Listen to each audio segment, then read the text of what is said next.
नमस्कार साथियों, अगर आप एक किसान हो और आपके नाम पर भूमि है तो ये वीडियो आपके लिए काफ़ी इम्पोर्टेंट और ख़ास होने वाली है, क्योंकि गवर्नमेंट द्वारा राजस्व अभियान 2.0 चलाया जा रहा है, जिसमें सभी किसानों की ई-केवाईसी करवाना अनिवार्य कर दिया गया है और किसानों को 2 तरह की ई-केवाईसी करवाना अनिवार्य है। तो आज की इस वीडियो में हम बताने वाले हैं कि कौन कौन सी वो 2 ई-केवाईसी सभी किसानों को करवाना अनिवार्य है, और साथ ही हम ये भी बताएंगे कि ई-केवाईसी करवाने में कौन कौन से दस्तावेज लगने वाले हैं, और अगर किसान ई-केवाईसी नहीं करवाते हैं तो क्या होगा।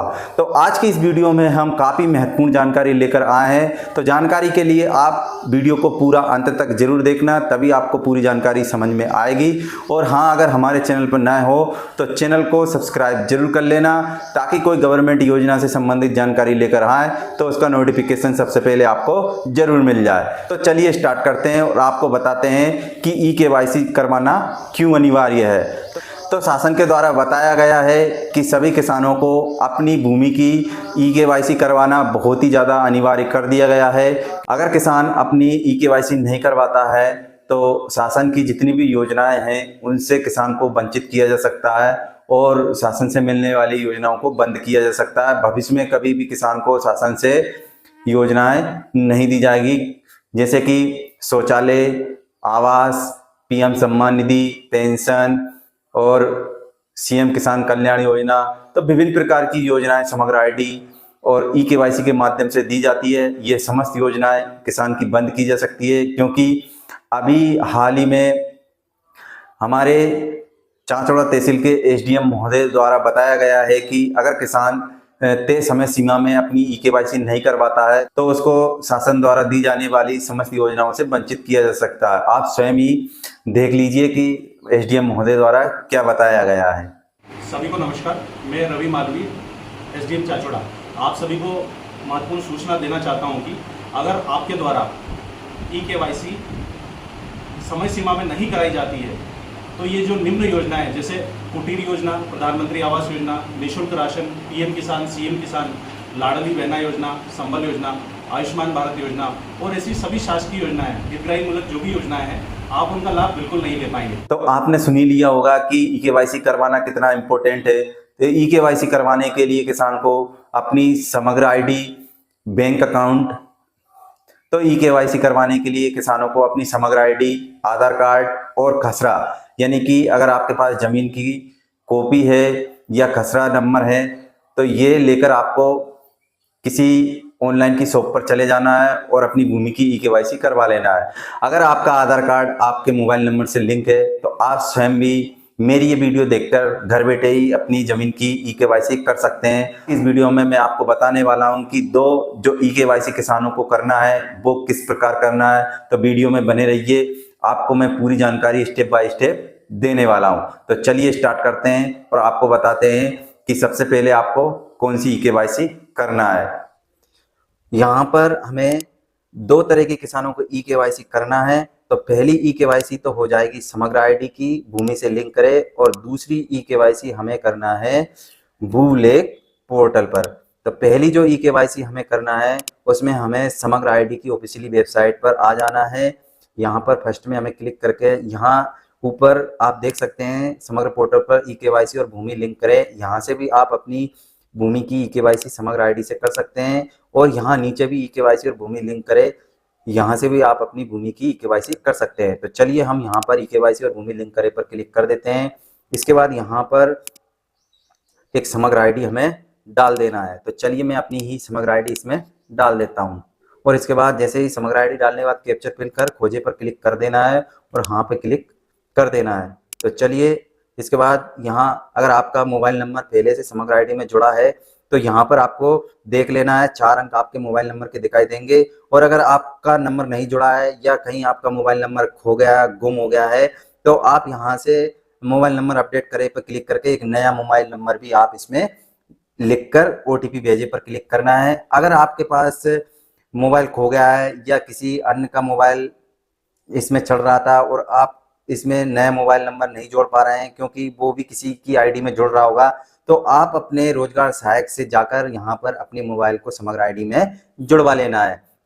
तो इसके बाद यहाँ पर आगे बढ़ जाना है OTP डालकर, और फिर यहाँ पर आपके ज़मीन लिंक करने का ऑप्शन आएगा।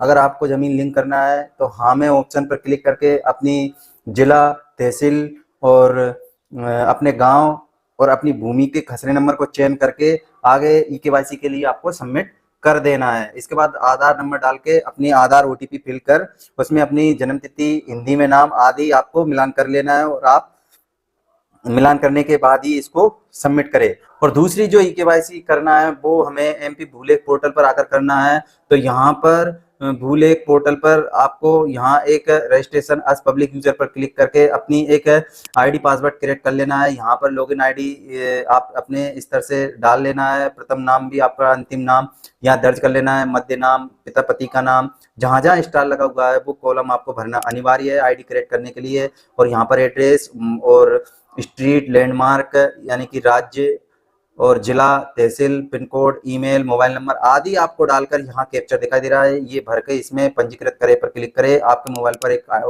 ID पासवर्ड आ जाएगा, जिससे आप यहाँ पर भूलेख पोर्टल पर बड़ी आसानी से लॉगिन कर सकते हैं। तो चलिए, मैं पहले से ही अपना जो है ID पासवर्ड बना के रखा हूँ और लॉगिन करके आपको बता देता हूँ कि आपको कहाँ से इसमें करना है। यहाँ अपना मोबाइल नंबर डाल के पब्लिक यूजर पर क्लिक करके अपना पासवर्ड डाल देना है, और इसके बाद यहाँ पर एक कैप्चर आपको दिखाई दे रहा है, कैप्चर को भी इसमें हम फिल कर लेते हैं और इसके बाद सबमिट बटन पर क्लिक कर देना है। तो आप देख सकते हैं यहाँ पर मैं अपना जो है भूलेख पोर्टल को लॉगिन कर लिया हूँ। और क्या आप अपने खसरे को आधार EKYC से लिंक करना चाहते हैं तो आपको यहाँ पर यस बटन पर क्लिक कर देना है। अदरवाइज आपको यहाँ पर भी नीचे दिखाई देगा कि भूस्वामी आधार EKYC, यहाँ पर आपको क्लिक कर देना है। जैसे ही इस पर क्लिक करेंगे तो आपको अपना जिला का चयन कर लेना है, और इसके बाद तहसील का भी आपको चयन कर लेना है। और यहाँ पर आप अपने गांव का भी चयन कर सकते हैं कि जिस भी गांव में आपकी भूमि है उस गांव का यहाँ पर आपको चयन कर लेना होगा।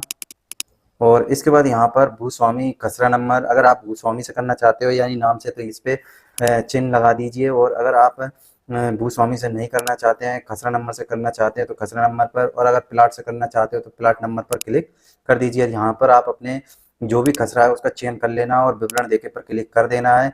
इसके बाद यहाँ पर आपको दिखाई देगा कि जो भूस्वामी है उसके नाम के आगे टिक लगा देना है, और यहाँ EKYC,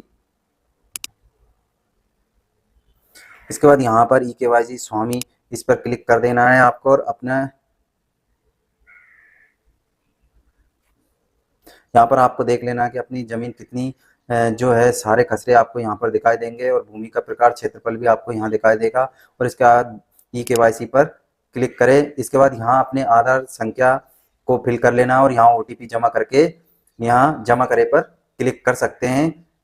तो साथियों, आज की इस वीडियो को देखकर आपको समझ में आ ही गया होगा कि आप किसानों को 2 प्रकार की EKYC करवाना अनिवार्य है। तो ये दोनों EKYC आप मेरी वीडियो को देखकर बड़ी आसानी से कर सकते हैं। इसके बाद भी आपको किसी भी तरह की कोई भी प्रॉब्लम आती है तो आप हमारे कमेंट बॉक्स में कमेंट करके जरूर बताना। हम आपकी बिल्कुल सहायता करने की कोशिश करेंगे ताकि आप भी घर बैठे ही अपनी EKYC कंप्लीट कर सकें। तो साथियों, इसी के लिए आप हमारे चैनल को सब्सक्राइब और वीडियो को एक लाइक जरूर कर देना। इसमें आपका किसी भी प्रकार का कोई भी चार्ज नहीं लगता है। इससे हमें हौसला मिलता है और आगे आपको जितनी भी जानकारी आती है गवर्नमेंट योजनाओं से संबंधित वो देने की आपको कोशिश करते हैं। तो साथियों, वीडियो देखने के लिए आप सभी का बहुत बहुत धन्यवाद।